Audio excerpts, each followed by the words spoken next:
All right. Some of the negative people, don't answer the phone for them in the morning. For real, I want you to charge. You're not going to be able to charge talking to them. All right. They're going to suck the life out of you. On your way to do excellence, you on the phone with that. Cut that off. The drama, let's have a time for the drama. We no drama until about 3:15, 4 o'clock. I'm just being honest. This is stuff you can do. Just no drama, right? Negative people, toxic people, they're not going to get the first fruits of me. They're not going to call me at 7 o'clock, 8 o'clock in the morning on my way to do great work. And I've already expended some energy on that. We're going to let that go. Negative thinking, negative thoughts, right? We're going to practice that. We're going to So, and again, I don't mean to share a person's business, but a friend of mine's son, recently, he passed. His son was 20 something years old. And, he was devastated, and we continued to counsel. I said, listen to me. I know this is going to be hard to do, but there's a mother who lost her child right after delivery. You had your son for 21 years.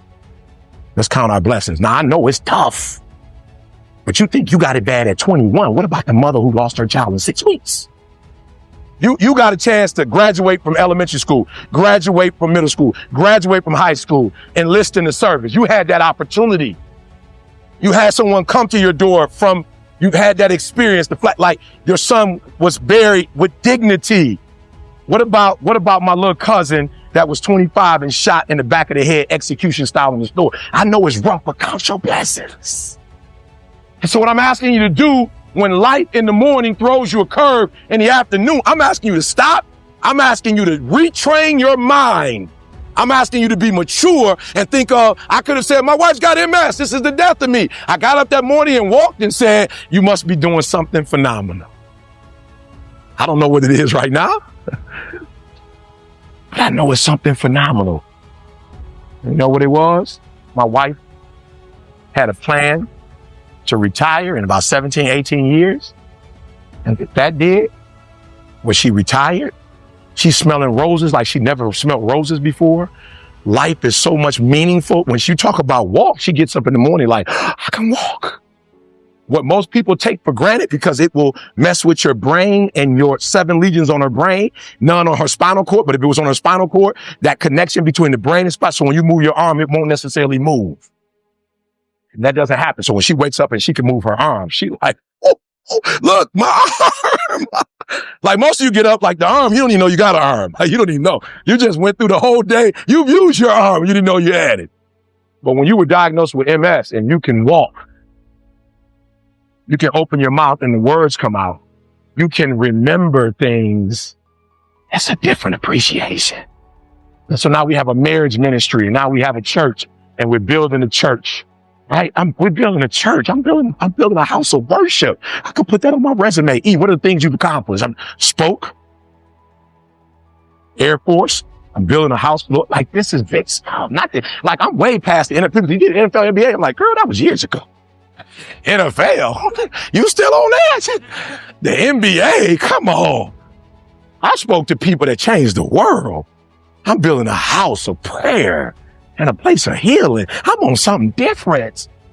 So had my wife not gotten diagnosed with MS, we wouldn't be doing what we're doing now. Now she travels everywhere with me. And when she can't she can't fly in and fly out. So these type of events, she can't do. If she flies in, we need at least 4 or 5 days to stay in the city before she can get on another flight. But my son, stand up. My Y is here. Stand up, son. My Y is here with me though. Yep. My Y is here with me though. Yep. So maybe not my wife, but my Y is here. So I need you to take care of yourself. Let's go to the next one, son. I need you to take care of yourself. Good. Excellence is A1 service, right? Or not service at all. We talked about that. Let's go, son. Yeah, let's go. I can't give you something I don't have, right? You can't give us something that you don't have. So take care of yourself so you can take care of us to the highest level. You got me? Come on, take care of yourself so you can take care of us at the highest level. Good. Next one. Balance. Excellence in one area isn't excellence at all. I cannot stress enough. We need you. Balance. Yeah, I love it. Look at my son. I love it. Thank you, son. I love it. Look at that. Balance, guys. So you can't put everything in one cup. You got to spread it out. Right? So do me a favor. Those people that constantly take, They're like parasites. You gotta let them go to somebody because they'll take everything you have and you have nothing left. All right, so we gotta get rid of the parasites, the sharks, right? The flies, right? We gotta get rid of all of that stuff out of our lives. Like, let's go to the next one. I need you to take care of yourself again. I need you to remember your why. I'm leaving. I need you to remember your why. Because your why will push you from eating out of trash cans, living in an abandoned building, having absolutely no purpose at all, to now being people's motivational coffee when they wake up in the morning. I went from being homeless, y'all. Only in America can you speak for a living. Can you speak for a living and take care of your family? My kids went to Michigan State. They don't even know what a student loan is. Somebody asked my daughter what FAFSA was. She was like, is that a pair of shoes? Like, FAFSA, is that the new shoes that's out, FAFSA? Like, no, sweetheart. That's the federal. She's like, oh, okay. I don't know what that is. Matter of fact, she getting late fees because she forgetting to tell me to pay because she know I'm going to pay. I'm like, why didn't you call me? Oh, I didn't know, Dad. Only in America can you put forth excellence and get something in return.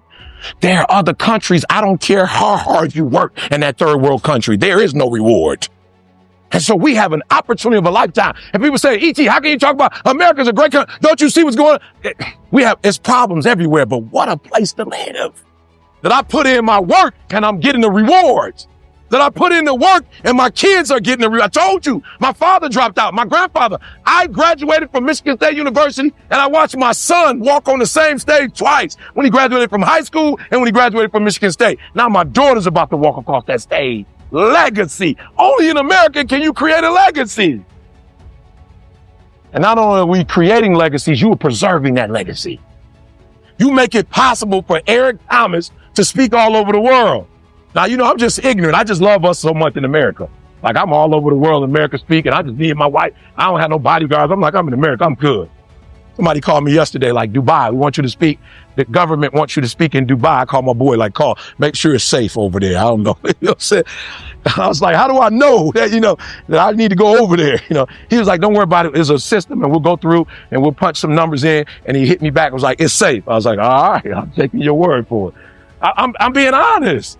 I'm in Compton here. I'm in Compton. They're like, are you going to Compton? I'm like, it's America. I'm good. I made a phone call. Somebody gonna take, are you hearing what I'm saying? There's a legacy. You can create legacy here. And only because of what you do. And so at the highest level that you do it, now understand something, and this is where people get it wrong. They think legacy or excellence once is excellence forever. And that's not the truth. The excellency that we have in government now, the excellency that we have in our community, the excellence that we have in our service is what somebody did 10, 15, 20 years ago, and we're reaping that now. What we're doing today, tomorrow will benefit from. Understand that. What happens tomorrow is based on what we do right this second. So you got to keep this legacy alive, guys. Yes, we have some problems at home. We'll fix those. We are a great country. We'll fix that. We're resilient. We'll make that happen. We will hold each other accountable. We will do that. And you got to hold each other accountable. When you see somebody you can't wait on leadership to say something. That's not excellence. Excellence is when you are among your comrades and you say, that's not excellent. That's not right. We don't got to call nobody. I used to tell my son, you the oldest. Don't call me. Don't call your mom. You let your sister know. That ain't right because she going to let you know that ain't right. Hold each other accountable. Don't think you're doing yourself, your relationship, or this country any justice when you don't say anything about somebody giving 80%. And the only time you're scared to say something if you're not giving it. That's the only time. Only time you're scared to hold somebody accountable is something you're not doing. So I need you to do it so you can hold them accountable. Because based on what you do is how we live. I'm leaving, you staying. And at any moment, anything, you can get deployed. At any moment, anything can change. At any moment. So I need you to be resilient. I need you to be strong. I'm leaving you. I need you to be what I call, you've heard the message I've done before with Buster Douglas and Mike Tyson. I need you to be that type of resilient. Where Buster Douglas got knocked down. Nobody had ever gotten knocked down by Mike Tyson before. It was the first time it ever happened and they got up. It's the first time. It's probably the first time anybody has wanted to get up. No, come on. For those of you who are older like I am, you remember a Mike Tyson fight. First round, you go get popcorn, come back, it's over. You pay $25, you upset. Yeah, pay-per-view 25, it's over. Most people, I used to think that they would get hit and they could get up, but they was like, what for what? What's the purpose? What am I trying to prove?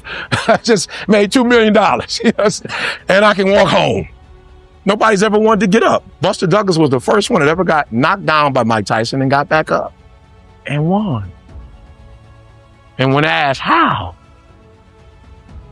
he said, because my mother died and I promised her on her deathbed that I would beat Mike Tyson. And when I hit the ground, I didn't feel like getting up. But my why? I promised my mama. Mike Tyson was no match. And Buster Douglas never won another fight because he never had or tapped into another why. So as I leave you, I need you to tap in every day. Because every day when you see E.T. bring that fire, you don't see like your phone, the stuff, the systems that's going on behind it.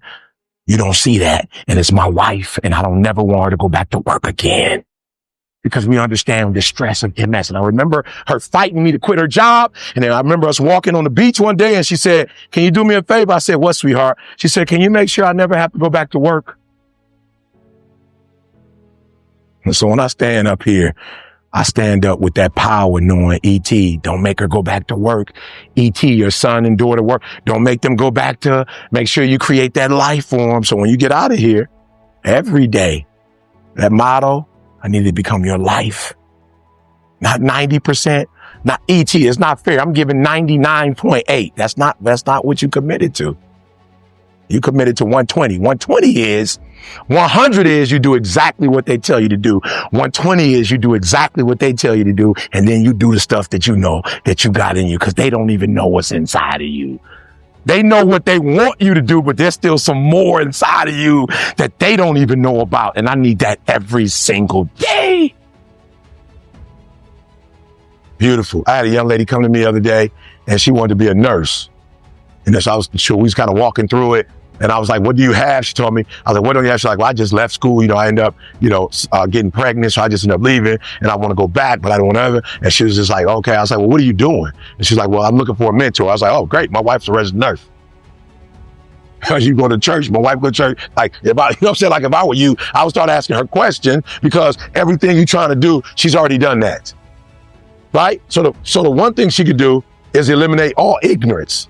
So you don't have to be ignorant about the field. You don't have to be ignorant about the course of the class. She knows all of that. So the only thing you're missing now is, are you willing to get up and do the work? Right? Some people are ignorant even of the information.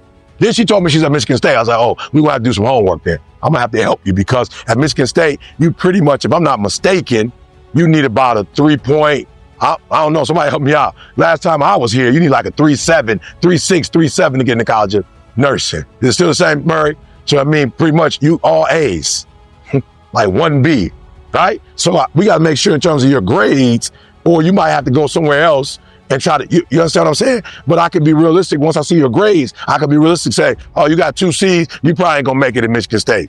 You might have to go to another school. You can still be a nurse, but you might have to go another route. Does that make sense? All right, good. Let's talk about, the second thing is, what don't you have? Like, and this is critical. What don't you have? Because all these things are going to stop you from getting to that next level. So let's talk about it real quick. Somebody's got a goal and a dream. What don't you have in terms of getting to that next level? What don't you currently have? And you should know this list. Like, go home and write both of these lists down, because what you don't have, you need to start doing your homework so you can what? So you can go get that, right? Good. What don't you have? Good. Consistent work ethic. Good. I love it. Write that down. That's good. That's good. Is that something that can be obtained? Absolutely. Good. Yes, sir. Experience. Good. And is that something that can be obtained? Absolutely. Good. Somebody else. What don't you have? Time. Yep. Good. That's a big one. Good. What don't you have? Say it again. Connections. Good. I love it. Good. And so when you don't have connections, let's just talk it through. Where do you start when you don't have connections? Say it again. So, good. Explain that one to us. Good, I like it. So use what you have. He said, go through your phone. Who do you already have in your phone? because the rule is there's how many degrees of separation? How many? 6 degrees of separation. So you start with what? The first degree. Like whatever that degree is for you, you start with that degree. So let's just be free. All right. So let's say somebody you don't know that you want to know. Just make up something so we can help you out. Just make up something. Give me a name of somebody.